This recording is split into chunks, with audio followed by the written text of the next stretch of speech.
Right here, Jenny sets the emotional tone, calm, yet trembling with truth. This isn't just a statement, it's testimony wrapped in trauma. You can feel the courtroom hold its breath as she speaks for victims who can't. My name is Jenny Boudreaux, and I am Brandon Boudreaux's wife. First and foremost, I want to thank all those that have spent countless hours in bringing justice to not only Brandon, but to Charles, JJ, Tylee, and Tammy. Today, I stand here today as a voice for the pain and lasting trauma caused by the attempted murder of my husband, Brandon Boudreaux, on October 2nd, 2019, a day that none of us will forget.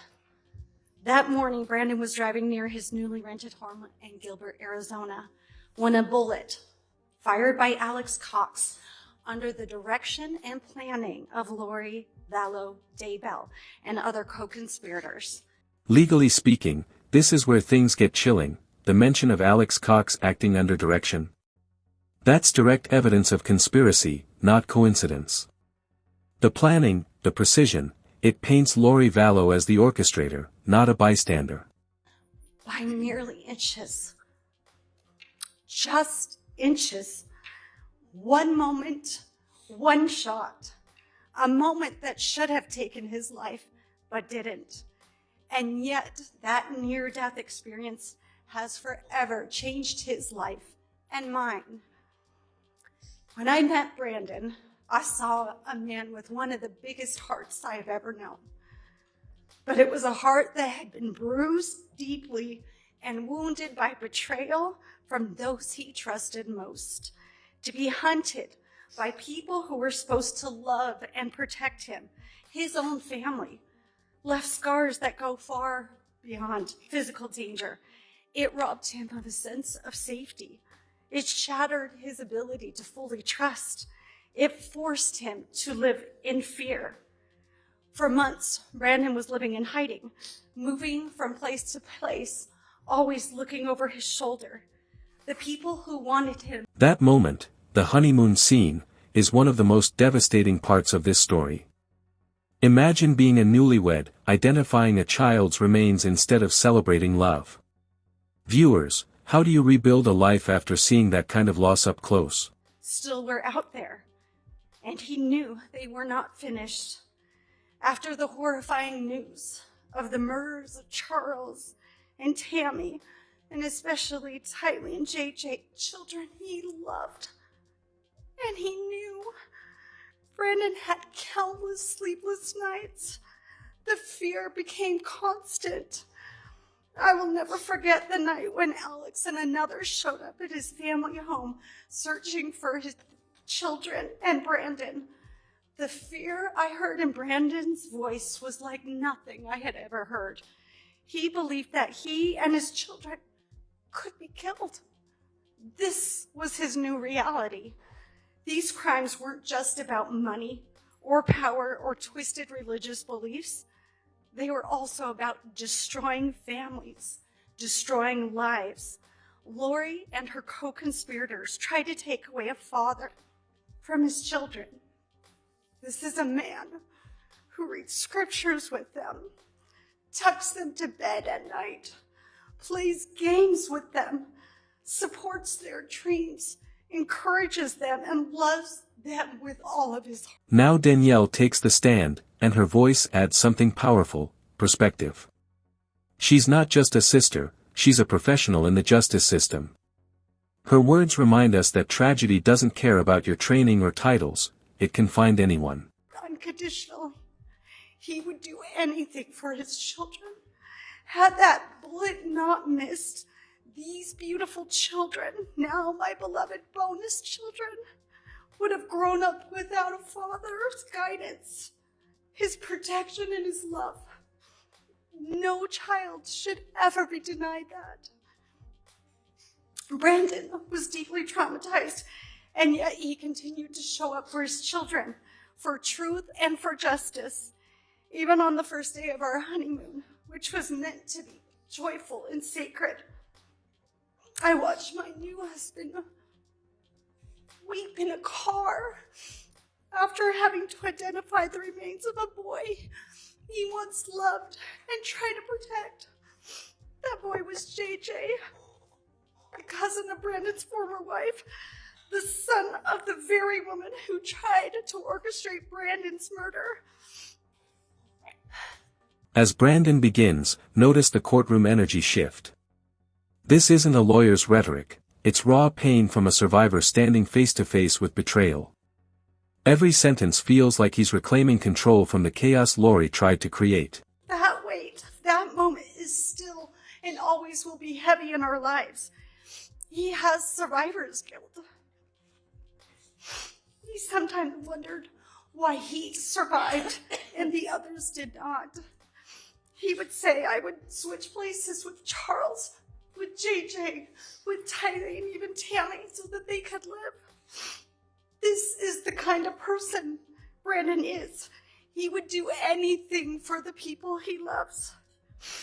Brandon carries emotional scars of attempted murder, betrayal, and loss every day, and yet he remains kind. He remains faithful, and he remains a father that his children are proud of. Today, I am proud to stand beside him as his wife, his best friend, and a witness of his resilience and his courage. The truth has finally come to light, and although it has taken many years to get here, I pray that justice will be served properly. Evil tried to silence Brandon, but it failed. He is still here. He is still standing, and because of that, so are we. Thank you so much. Thank you. Last will be Brandon Boudreaux. After Brandon speaks, we'll need to give the court reporter a short break, so I'm just letting everyone know.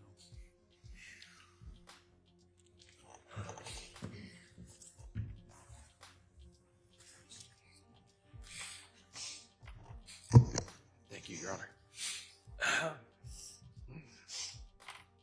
I'm going to read my sister wrote a letter. She couldn't be here. I'm going to read her letter. And I'll. That's for Donnell. Yeah, for Danya. Thank you. Thank you. Hello, my name is Danielle Hackey.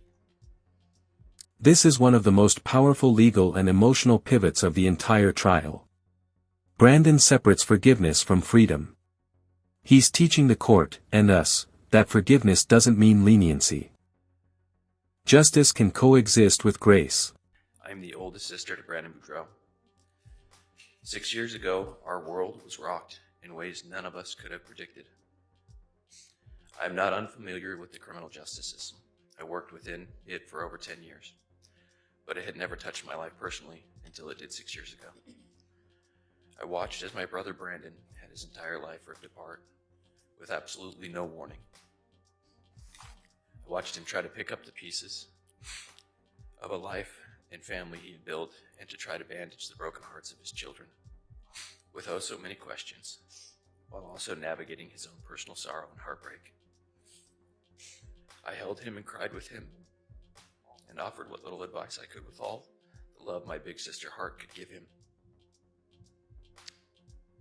Then just a few months later, while I was 7 months pregnant with my third child and returning home from a doctor visit, I had my husband sit me down on the couch and ever so gently let me know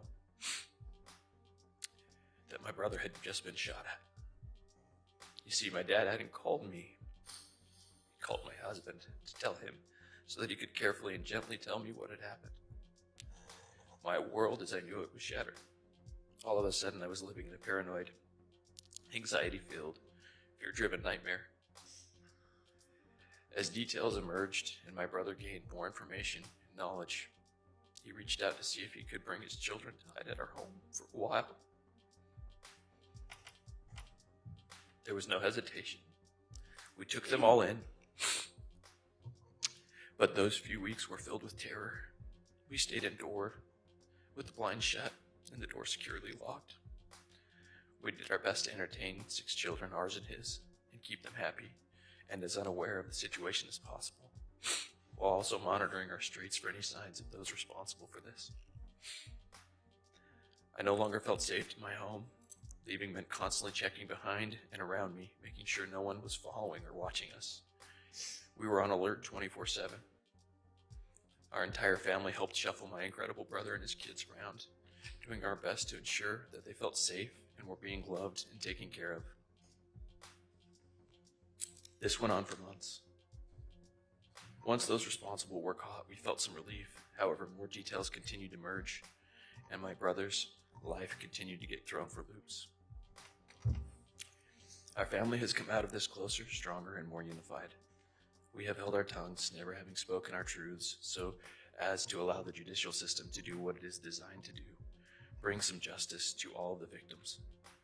The big sister and me wanted nothing more than to take care of my little brother and his sweet children. I wanted nothing more than to fix everything and make it right. I obviously couldn't do that. I watched as my brother experienced the most horrible things, and do so with grace, love, and humbleness that I don't know I would have had. I am grateful for the example he has been to me. I pray that our family can continue to heal and move on, and hold strong to each other as we try to close this chapter. So many lives were impacted by such selfish choices. I'm forever grateful that my brother was spared that day, and I know that for me, I will never be able to go back to being blissfully unaware of the horrific choices people can make for the most unimportant and selfish reasons. Thank you for your time, Danielle Hackey. That final statement seals the story. It's not just closure, it's defiance. Evil tried to silence him, but his words become a weapon of truth. And that's the real victory here, surviving loud enough that justice has no choice but to listen. Your Honor, thank you for giving me my time today, and for listening to all these people who are my family now, and who have gone through this with me.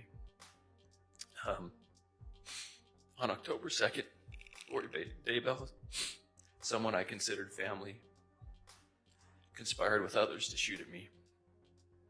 An act that not only endangered my life, but it threatened to destroy the sacred family unit that I cherish for my children. Had this heinous crime succeeded, my children would have been left to face a lifetime of grief, robbed of the love, stability, and spiritual guidance I provide as their father. The betrayal by someone connected to my family has left me battling overwhelming emotions over the years. I felt fear, paranoia.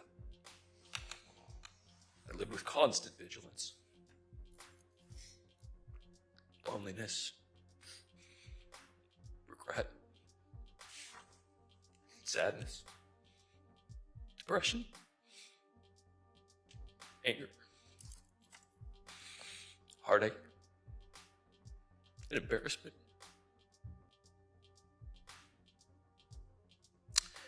All while striving to remain a beacon for my children. I didn't want them to see.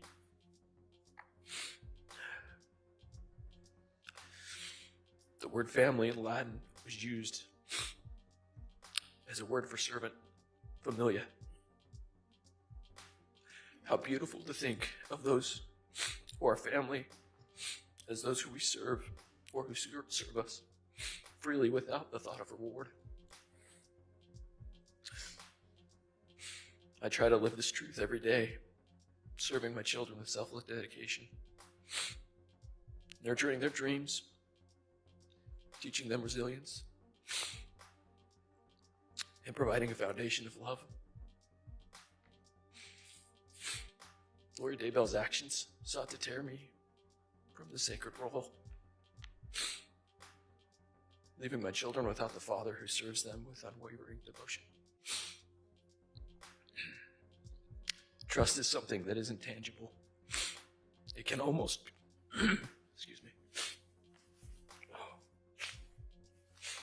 It can almost be measured in interactions with others by the speed and comfort with which we speak. We can see this inside our families. When it's present, it creates beautiful, safe spaces where human beings can grow and feel loved. As a father, I strive to cultivate this trust, fostering a haven where my children feel secure to grow and express themselves. Had I been killed, this trust would have been shattered, leaving my children vulnerable to fear, uncertainty, and struggling to rebuild the safety that they deserve. I believe the family unit is ordained of God, and as such, it can be the most safe and sacred space we have in this life.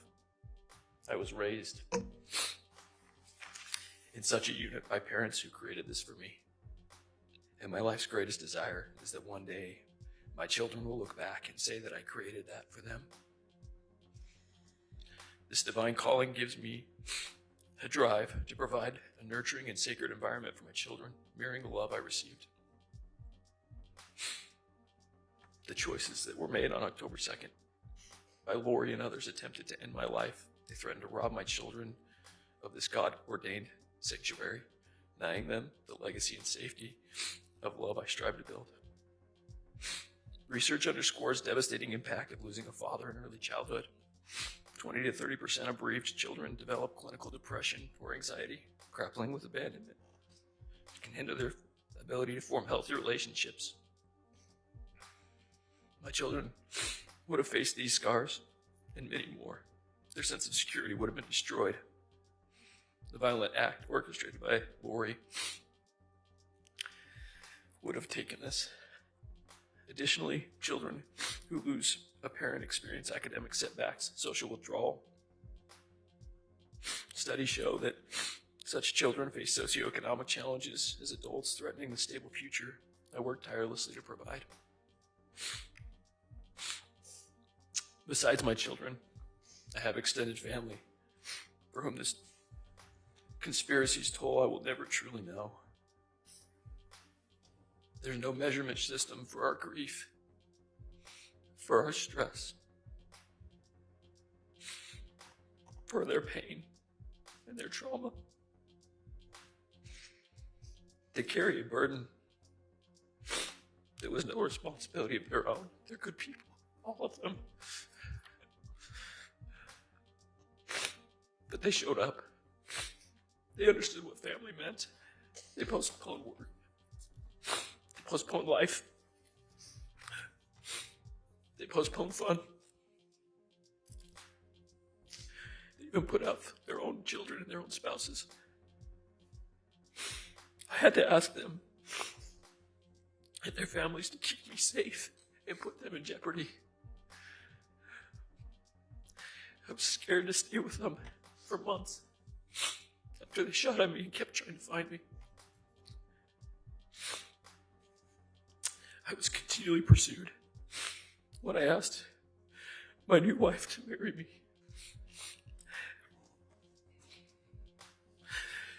I had to do so, knowing the burden I brought to our marriage. A life filled with unwanted attention, trauma, from a conspiracy I knew nothing about until it was almost too late. This burden will never go away, but we will learn to deal with it. We can never go back. We can't fix these things. There's no way to make right all the injustice and suffering that we've endured. So my greatest hope is that we can protect others from facing it. I hope those who participated can be removed from a place where they can have a chance to hurt anyone ever again in the future. No one deserves to live a life of fear and trauma. I have friends who stood up and put their lives on hold to help me and my children. I don't know how to convey to you the fear they must have felt. To just be involved with me or around me. As others conspired and continued to come looking for me. I can't imagine the impact it had on them after the fact or during, and some of them had to distance themselves to keep their family safe. Finally, this overwhelming toll and conspiracy has had so much effect on those who are called upon to uphold our laws. and to those that I employed to try to protect my family.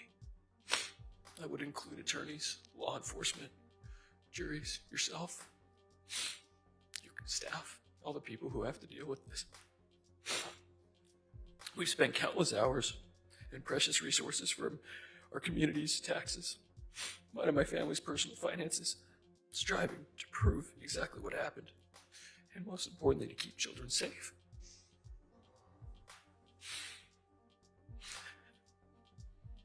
All of this could have gone to more productive and beneficial things to help others, but it had to be diverted because of selfishness and self-centered considerations.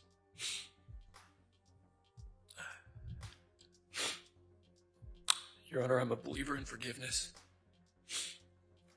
and I believe it can be relieving for people to let go of the feelings that I've been describing, to give them away to their Savior, so that there's more room for good feelings and things that can come in this life.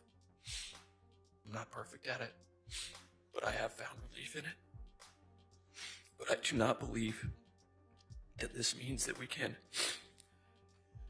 trust those who commit crimes to continue to have freedom that they had before. I choose to forgive Lori for myself so that I can be able to be a better father to those children I described. Be a better husband for my new wife. A better son and brother to these wonderful people who came.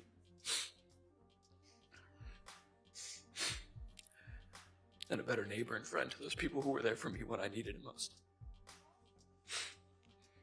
But I have never seen any remorse or acknowledgement from Lori or any of her conspirators. Only denial, shaming, and accusation. I would never feel safe if she has freedom. I will always fear her for what she would try to do again to hurt my family. The trauma of this attack has already shaken my children's sense of safety. It's forced me to fight through pain, and it's forced me to work to restore trust for them in this life that we live. Lori's conspiracy was an assault on the essence of familia or selfless love. It's an assault on trust, and it's an assault on the divine sanctity of what a family is and what I grew up in.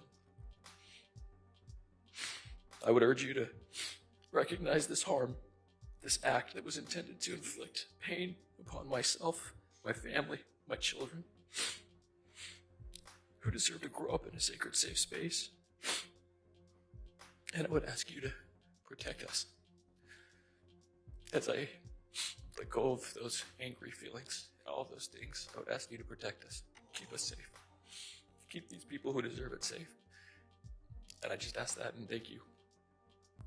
We're going to take a short recess of about 10 minutes. You